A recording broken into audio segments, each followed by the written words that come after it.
Hello, I'm Madeline Castleberry, and this is Shelby Arp. and we're going to be doing Stage 1 Identify through Jim Knight's book. So we're going to start out first by watching your video that you recorded of yourself right here, okay? Here we go. Okay, so after watching that video, and we've taken some notes, I want you to tell me, what would you rate that lesson on a scale of 1 to 10? I would rate it a 4. A 4? Okay, so tell me, why would you not rate it a 10? I believe that I could have used more effective classroom management skills. Okay.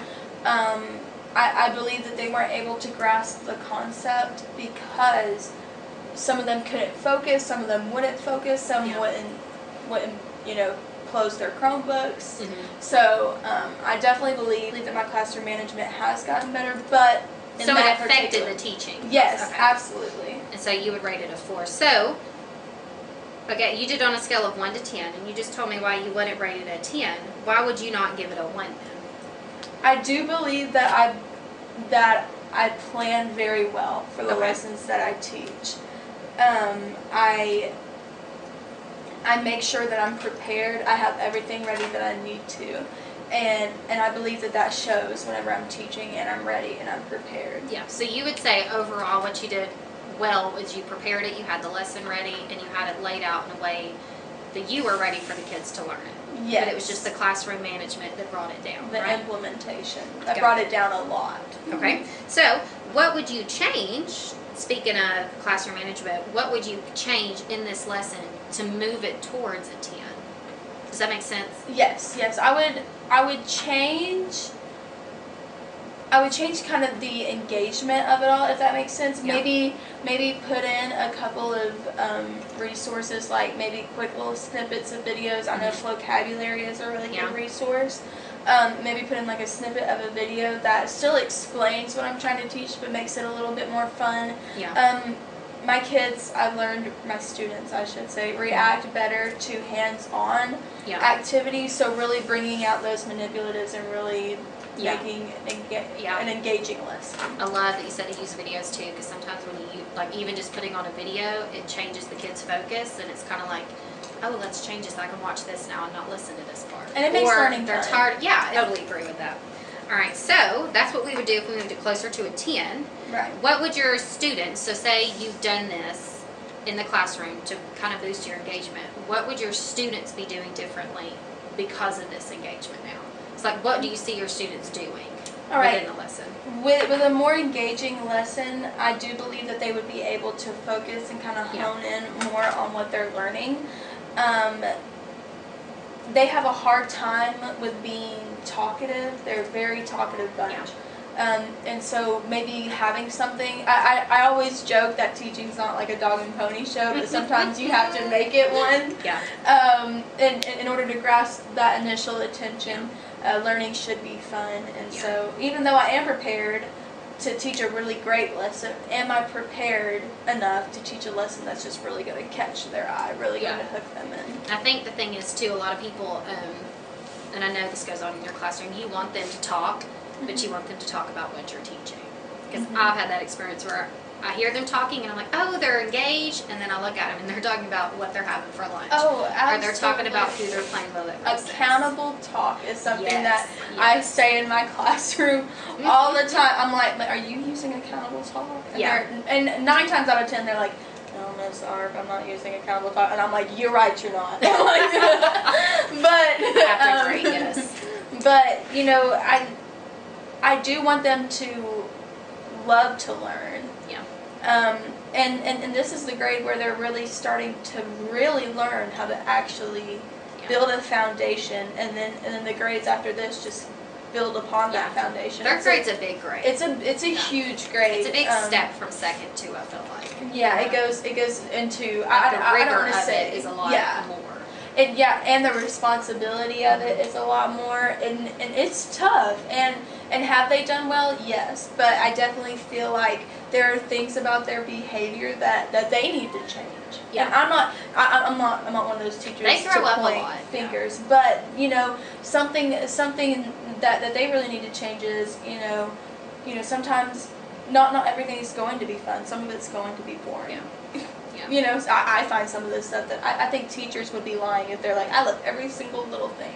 Oh, absolutely. And that's where Mhm. it's like the responsibility from teachers and kind of the harder parts people don't think about is some of these subjects that aren't they're not the funnest to teach. Yeah. We're responsible for Making it fun. Absolutely. And so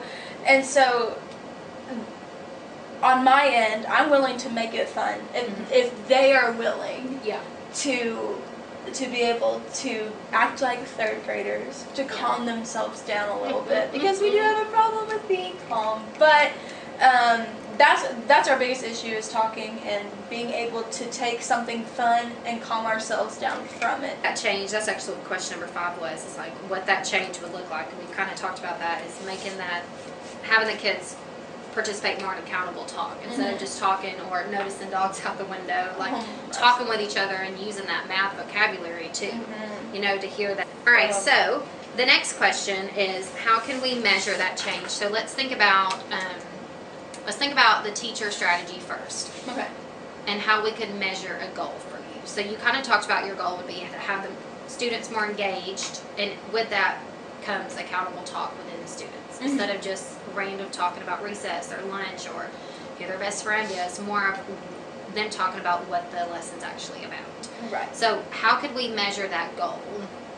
So, or what strategies could we use to reach a goal of more engagement and more accountable talk? Well, like I said at the beginning, sort of using, I think a lot of us pretty young, I call us baby teachers, we're young and we're really new to it. I think that we really tried to kind of reinvent our own wheel, and we try to just do things on our own to kind of prove ourselves. Yeah. But, you know, using different resources that we know students respond to. Vocabulary. Students also love beating the teacher on IXL, or not IXL, extra math. Yeah, that's a big one. IXL is a fun one for a little time. Like they enjoy those resources, and they really kind of crave to use those resources. It gives them like not necessarily a brain break, but like a break from what they're looking at to start something else and hopefully get that engagement back up. Right. Yeah. Exactly. And so I think using different resources to help not change what I'm teaching, but build on and really kind of, I guess, meet up what I'm teaching. And that can even go from whole group math into guided math. You know, in whole group math, we might be learning, like I said, the standard algorithm. Using the standard algorithm.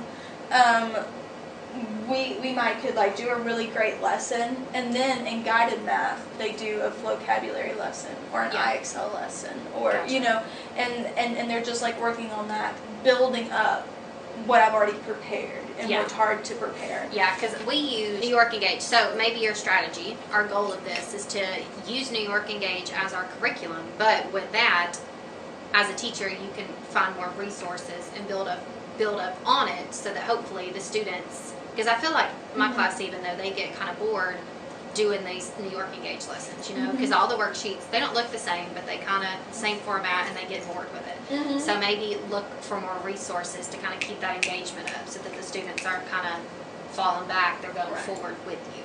Exactly. And I do like how New York Engage puts certain things, like they'll put it in a way to where, you know, the teacher says this and the students understand. Yes. And syntax and discourse, that's the word. Syntax and discourse. Okay.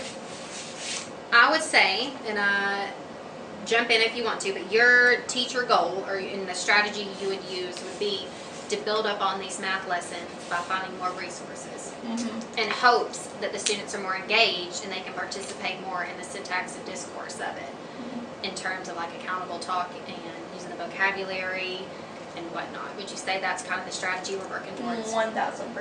Perfect. So now that we talked about what you can do in the lesson, let's talk about if you went back and you did this exact same lesson and you implemented the strategy we're talking about, which is using more resources to boost their accountable talking, what would the student's goal be in that? So say you went back and you did the lesson, you used more resources, what would you want the students to be doing differently? Okay. First of all, as crude as this sounds, I want them to not talk while I'm actively teaching. Okay. So more engaged? Yes. So just, able to really, I always tell them the best way to show me that you're listening to me is to give me your eyes. Yeah. And I still have a lot of this going on, this, Fidgeting. very, very much fidgeting, very much distraction. Mm-hmm. And so, some days I feel like, I could do a whole dance and they wouldn't even know. And they just stare. Yeah. So not only do I want to have their eyes though, I want to see that they're really listening and that light bulb the is syntax clicking. and discourse that they get, that you can be able to say, okay, you got what I taught. Exactly. You understood. For me to be able to ask a question and for them to say back the answer using the correct vocabulary, that shows me that they're truly listening. I like that goal too, because that's more of a verbal goal. Mhm. These verbal assessments of, hey, can you answer this question, or can you turn to her and tell her what this means? Right. That kind of stuff is huge too, and we need to focus more on that. So I'm really glad you said that. So Exactly. that'd be a good student goal, is maybe students increase their, I'm trying to think of what word I want to use with this. Students increase their accountable talk by, what percentage would you say? I would say that my kids can increase it by 60%. Yeah, I that's a good think one. they could absolutely increase it by 60%. And also, the common formative assessments at the end of our lessons, we give a common summative assessment, which we give at the beginning before we even teach that module, and then at the end. And then within each lesson we See give progress, we give a CFA, which I don't know if that's how y'all do it in Yes, we do. second grade. Yes. Okay.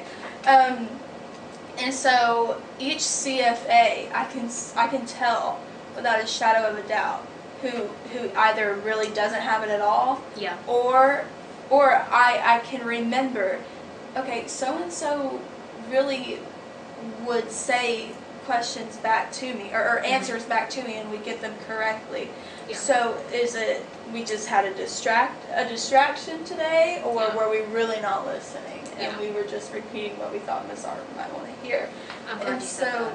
And so that's I really enjoy having verbal feedback, and that shows me that they're increasing accountable talk. Yeah. But also I love using those CFAs to really. That's what I was going to say too. really Use think. those CFAs as well, though, because I've even noticed sometimes kids, when they say the answers back to me, they may have just heard somebody else say the answer, so they repeat that answer. Exactly. So then in my head, I'm like, oh, they got it. We can move on. But then they take the test, and I'm like, well, no, we don't have it. We Right. don't have it at all. So we can even say the students increase their accountable talk by 60%, but we can that could be the verbal goal. Right. But we could also have an actual assessment goal too at the end of whatever unit you're teaching, and see, by using this strategy, the students, not only do they increase their accountable talk, but they also increase their scores. Yeah, and we really look at trying to get an 80 or higher. That Okay. shows mastery of that. Okay, so that's perfect. So not only are they going to increase their accountable talk by 60%, but we want them to all show mastery of this topic too, by making 80% on their test, which Exactly. is a pretty good goal if you ask me too. Absolutely. So that way you can see the kids who can actually do that syntax and discourse, and because some kids, they don't want to talk in front of people either though. They're not going to raise their hand, they're not going to answer questions either. So that's a good way to assess those students too, to kind of have a backup plan for each of them. Right. So I think that's great. We came up with our teacher strategy, and we even came up with 2 kind of student goals, one verbal, one nonverbal, to kind of assess all students. Good Absolutely. differentiation of assessments I too. think so. Yes. So, are you going to teach your next lesson next week?